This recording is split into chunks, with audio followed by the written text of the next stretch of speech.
Olá, acredito que quem esteja a ver este vídeo sabe quem eu sou. O meu objetivo com este vídeo é trazer um espaço de partilha, de comentário e discussão livre. Não tenho algo muito planeado, a não ser algumas questões anotadas que vou trazer para estes próximos minutos, mas vou tentar não divagar, tentar ser um pouco concreto e pensar sobre estas questões, mas com algum tipo de controle. Portanto, eu tenho 6 questões para apresentar que são reflexo de coisas que fui escrevendo, de coisas que surgiram, que debati, que procurei nos últimos dias, ou nos últimos dias. Não chega a ser semanas, por algo que, por uma fase que eu estou a passar neste momento. Não necessariamente má, não necessariamente boa, simplesmente um momento de transição e crescimento. Acredito que é isso e que grande parte das pessoas que estão na minha faixa etária, portanto tenho 21 anos, está a ser um momento de muitas emoções, muitos sentimentos, de muitas questões. E daí para pensar estar a acontecer neste momento. Portanto, eu tenho aqui um bloco que supostamente era desenho, mas tem servido de anotação. Vou colocá-lo assim. Fica bastante bem. Então. Vou dar início. Quando é que efetivamente nós pensamos. Até vou beber um bocado de café. Portanto, quando é que efetivamente eu penso? Quando é que pensamos? Eu escrevi algo que eu acho muito interessante, que é eu efetivamente só penso quando falo e não penso necessariamente quando quero pensar. E quando tento pensar, por norma, não acontece algo. Porque é quando estou consciente do que está a acontecer. Eu tenho achado difícil definir isto porque, a meu ver, a palavra mais fácil é aware, estar aware, com awareness.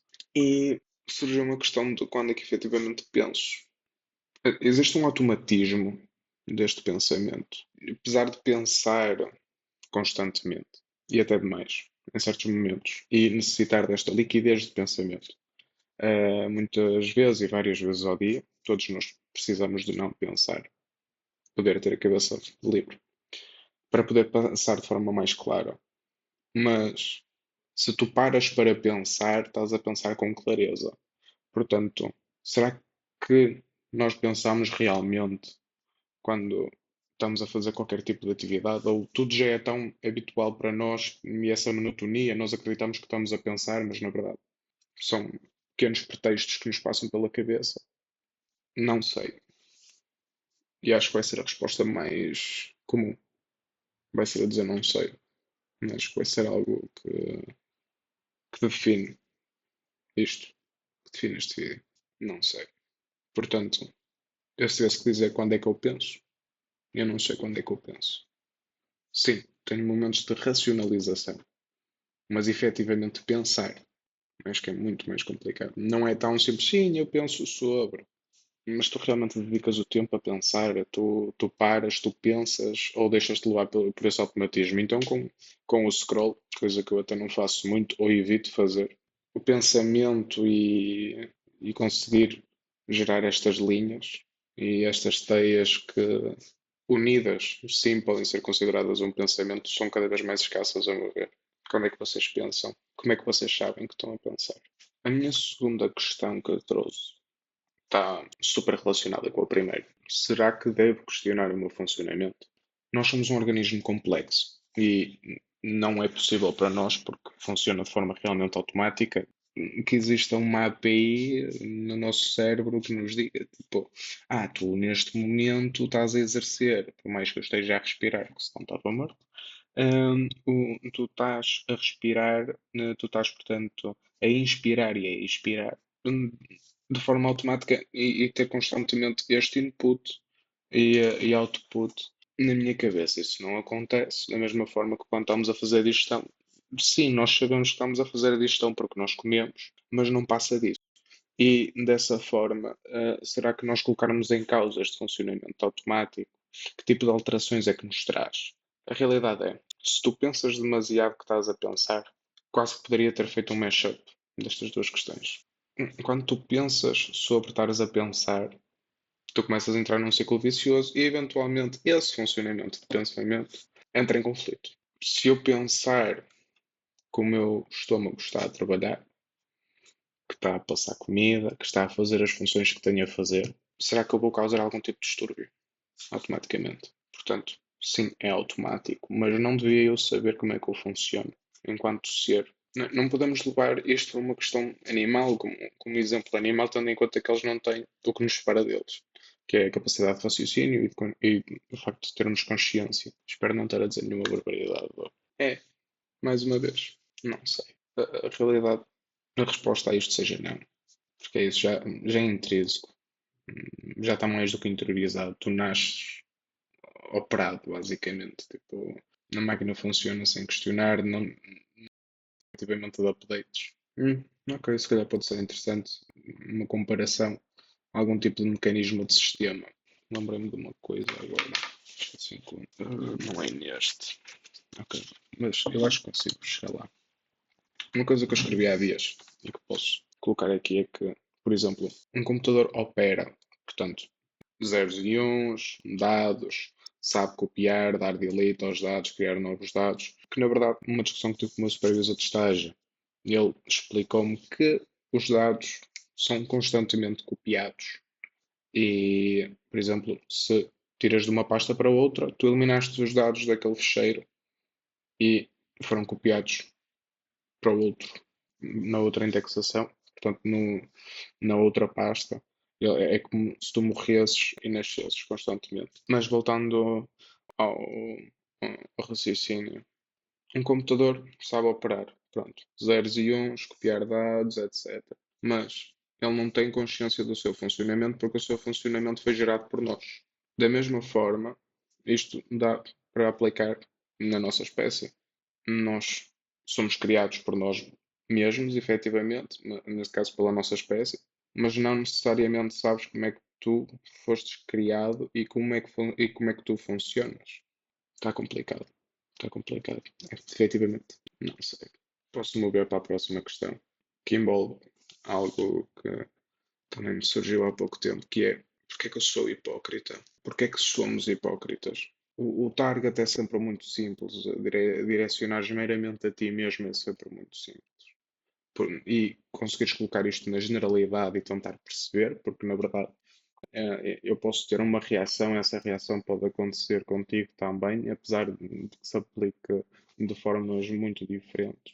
Ou nós acreditamos que são diferentes, mas no fundo acabam por se tornar o mesmo. Daí o porque é que somos hipócritas. Não é para atacar ninguém. Eu acredito que sou hipócrita em diferentes sentidos e em diferentes aspectos. Que, tentando arranjar agora um exemplo breve, que aqui vem a complicação do pensamento, referida na primeira questão. O facto de eu há uns anos achar interessante algo e, com convicção, acreditar que amava aquilo, algo. Portanto, aqui não estamos a limitar. Acho que é esse o interesse da discussão e o interesse de debater as coisas. E hoje em dia eu não tenho o mesmo interesse. Sim, isto faz parte do crescimento de uma pessoa. Todos nós desenvolvemos e todos nós mudamos. Mas, efetivamente, para o outro, tu vais ser o outro que conheceu-te nessa timeline, neste caso, neste espaço-tempo, quando tiver a oportunidade de contactar contigo novamente. Não, não sei. O facto de ser hipócrita vai a tantos pontos. Por exemplo, eh, eu posso dizer que li determinados livros e ultimamente eu tenho questionado, ok, eu sei que li, eu sei o conteúdo base e superficial do livro, mas efetivamente tenho alguns deles, por exemplo, o Ficções de Jorge Luís Borges, que é um escritor sul-americano. Eu sei que são contos, são pequenas histórias. Eu sei que tenho algumas, gostei bastante, mas o que eu efetivamente retirei do livro não faz jus ao potencial do mesmo. Não é equiparável à qualidade daquele livro. Portanto, só o facto de eu dizer que sim, li o livro é uma realidade. mas não deixa de ser um ato de hipocrisia, tendo em conta que eu não retirei todo o conteúdo. Eu, ao expressar ao próximo, ou com o próximo estar a fazer uma recomendação sobre este livro, vai ser um ato de hipocrisia, tendo em conta que eu próprio não sei o conteúdo a 100%. 100% é sempre complicado porque não somos os escritores neste caso. Estar a sugerir algo com um conhecimento tão superficial e com uma realização tão superficial é um ato de hipocrisia em si. E isto pode acontecer de tantas formas. Eu posso efetivamente saber mais do que tu em determinado campo, mas o que eu sei a mais, o próximo pode saber mais do que eu. Portanto, nesta linha de raciocínio, limitaria-nos aos gurus e muitas vezes são mais uma encenação do conhecimento do que o próprio conhecimento em si e de realmente serem pessoas dotadas desse conhecimento. Fiquem abertos. E a próxima questão é se na nossa geração, portanto, geração Z, se nós por defeito somos attention seekers. Então, eu acredito que sim.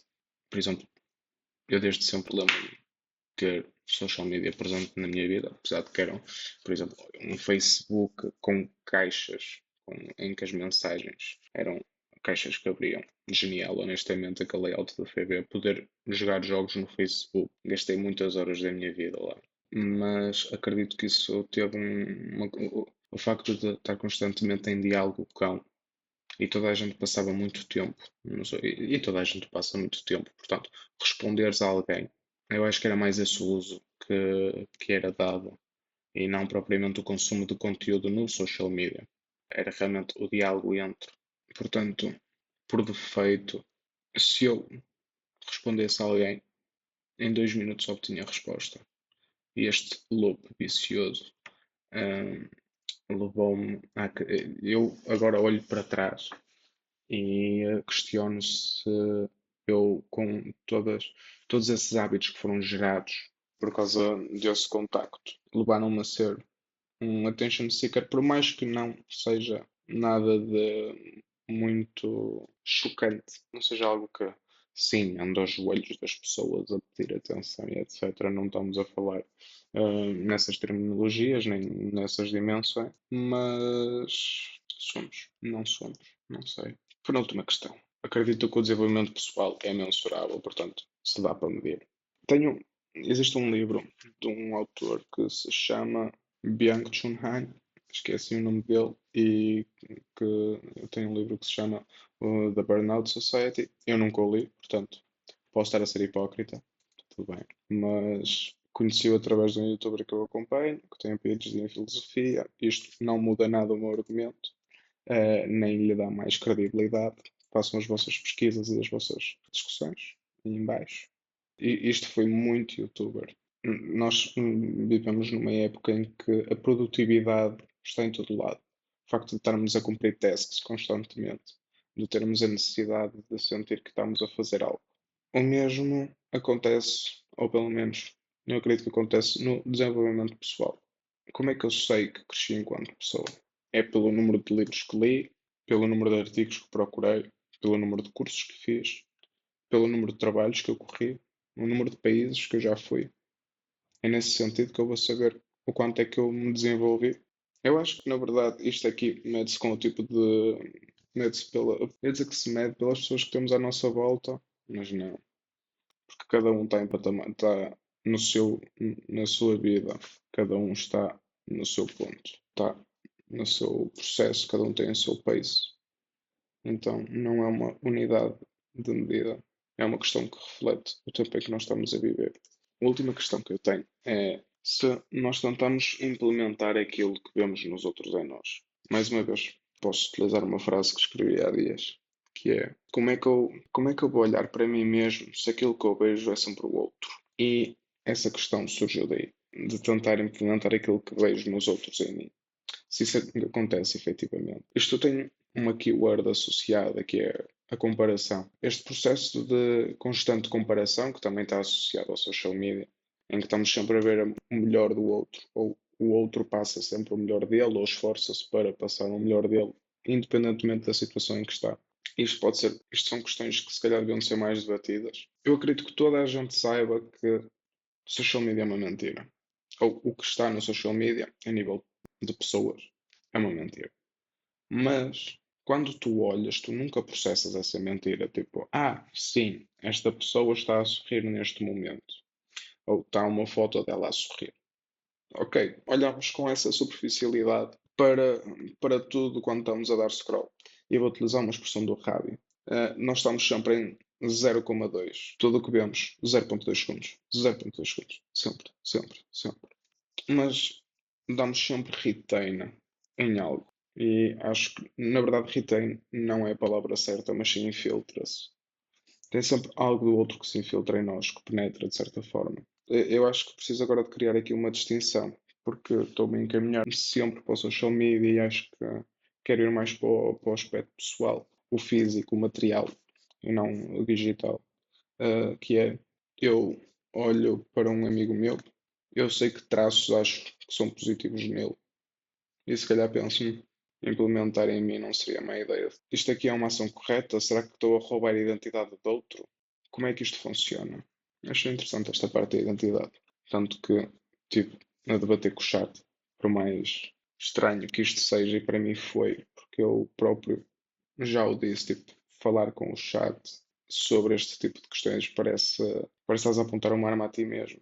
Portanto, debater filosofia com uma inteligência artificial que está preparada para te dizer aquilo que tu queres é estranho. É estranho. E dar-lhe essa credibilidade toda ainda é pior. Mas não vou mentir, foi interessante. Eu acho que posso encerrar de uma forma interessante, que é falar sobre identidade. Agora, como extra.